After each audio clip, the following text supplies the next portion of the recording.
Hello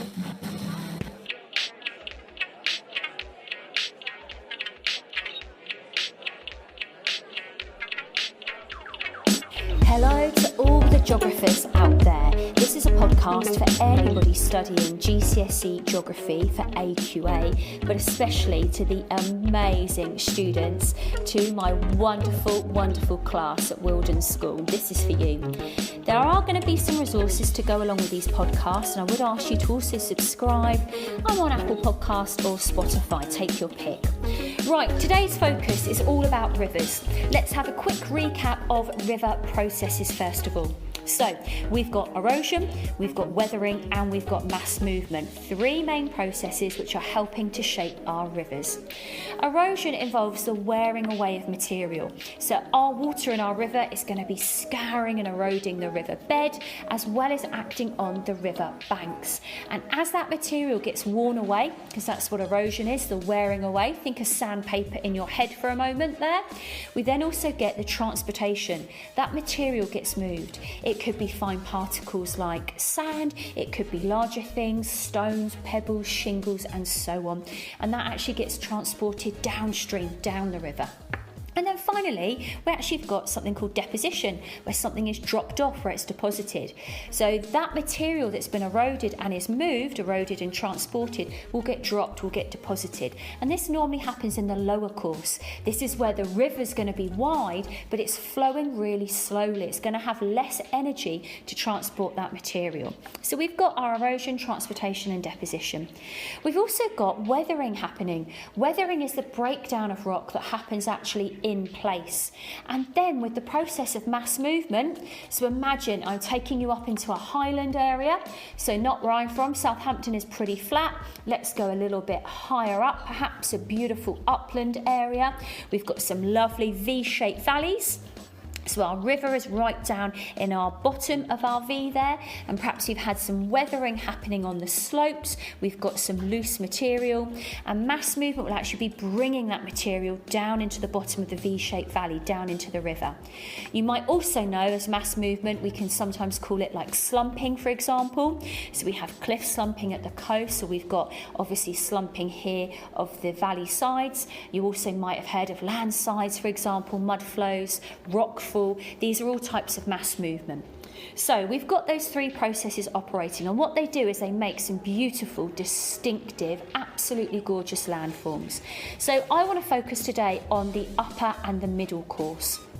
In the upper course, we have got these lovely V-shaped valleys, as I've mentioned before, and when they join, when you've got them undulating, so when they connect these V-shaped valleys, because obviously it's not like a tunnel, it's not one continuous V from the river source down to the river mouth, they interlock. They're called interlocking spurs. Gorgeous. Maybe have a little look at a picture as you're hearing my voice right now. Call up Chrome, call up Safari, have a little look. What we get though, one of the most common big landform features up here is a waterfall, and they are stunning, absolutely stunning. So I'm going to be popping on a booklet for my students to go with this, and there'll be a link if you're another student, not at Wilden, and you're listening along. Let's look at the diagram on page 6 if you're looking at it now, or perhaps why don't you just Google the diagram of a waterfall, having looked at the interlocking spurs. So we've got a few things happening here. First of all, we have got hard rock over soft rock. So a waterfall will happen when we've got this situation. Hard rock might be something like perhaps granite, maybe, or even slate or something. Soft rock will be things perhaps more like sandstone and clays and things like that.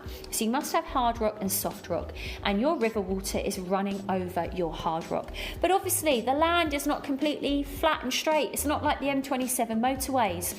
Obviously we have undulations, we have movements. So the river's flowing over to the hard rock and it changes to move to the soft rock beneath. Of course, soft rock is going to be eroded so much more quickly. So that river water is going to scour away, it's going to abrade, it's going to erode that softer rock a lot quickly. So you'll start to get some undercutting happening. You'll start to get the river splashing up, and we'll get some hydraulic happening to the sides, and we'll be getting that happening on the river bed as well. And in time, this will actually create something called a plunge pool, a lovely kind of U-shaped, a curved shape, where we've got this this deep water where the riverbed has actually been eroded. Now, we will get that hard rock overhanging it.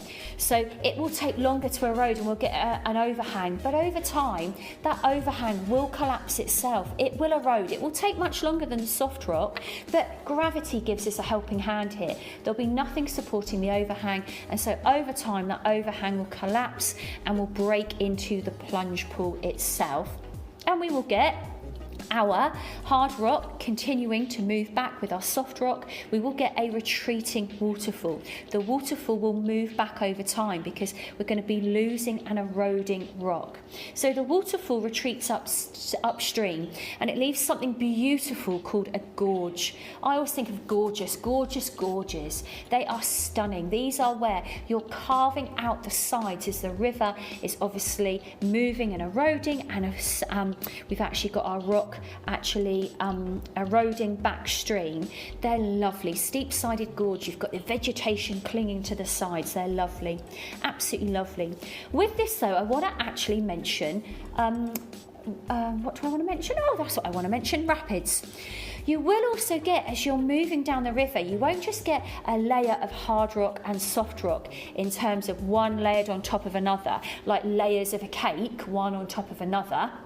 You'll actually get the rock alternating. So you will have soft rock layered by hard rock. So imagine me walking along a pavement now on paving stones, soft, hard, soft, hard. You'll get it running both ways. And where you get this, these ridges of hard rock actually create this uneven slope in the river bed. And so this will actually cause rapids. So anybody who's perhaps been whitewater rafting or you're a kayaker out there, you'll know exactly what these are. And this is caused by these alternating bands of soft rock and hard rock. So a little something extra for you to listen to there now. Okay, after that we have got the middle course. So this is where we have got a much flatter and a much more gentle slope. The middle course of the river is getting wider. There is more water, but the speed is not going to be quite as fast as in the upper course. So here, the river is actually going to meander from side to side, and that's what a meander is. A meander is the movement of the river in a curving direction, so it curves. Now, what happens actually to make our meanders form? What happens is the outside bend is the fastest flow, and the inside bend of a river is a softer flow. Think about it. If any of you are interested in car racing and stuff out there, I'm a big Formula 1 fan. Actually, when you're going around a bend, your body, think about being in a car with your parents or on a bus, your body is actually forced to the outside when you go around a bend. Your body is forced that way. The same is happening in our river. The water is forced to that outside bend. What it's carrying, what it's transporting is forced to that outside bend. So that outside bend is going to suffer from abrasion and hydraulic action. It is going to be scoured away.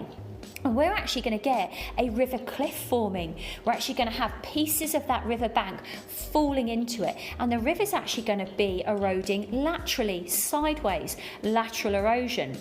But hang up a minute, on the inside bend, it's going to be slower. On the inside bend, the movement's slower, so we're actually going to have some deposition of material. Stones, shingle, sand is going to be deposited because the river's carrying capacity, its energy to carry its load, is much less on the inside. And here we actually get something called a slip-off slope, or sometimes actually called a river beach, and they're pretty beautiful. In time, think of this process happening. You're going to get this curve elongating. It's going to go from maybe just a little bit of a curvy kind of, just a little bit of a shape, to a really exaggerated C shape.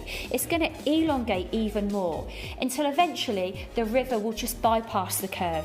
It will eventually cut off the neck of the meander and then will find the shortest path downstream. When that happens, when the curve of the meander gets so elongated, the river just cuts it off, just bypasses it. That's actually called an oxbow lake. So there we go in a nutshell, my explanations. Please have a little look at the booklet that's going to go with it, and look up now. Have a little look at these meanders. Do a Google image search, see what you can find, and we're going to go over this a bit more in class next time and when we revise. Thanks everybody for listening. Please subscribe. subscribe, tell your friends and family, get them helping you doing revision and going over this now. It will help you in the long run. Otherwise, stay safe, take care, and I'll be back next week. Bye for now.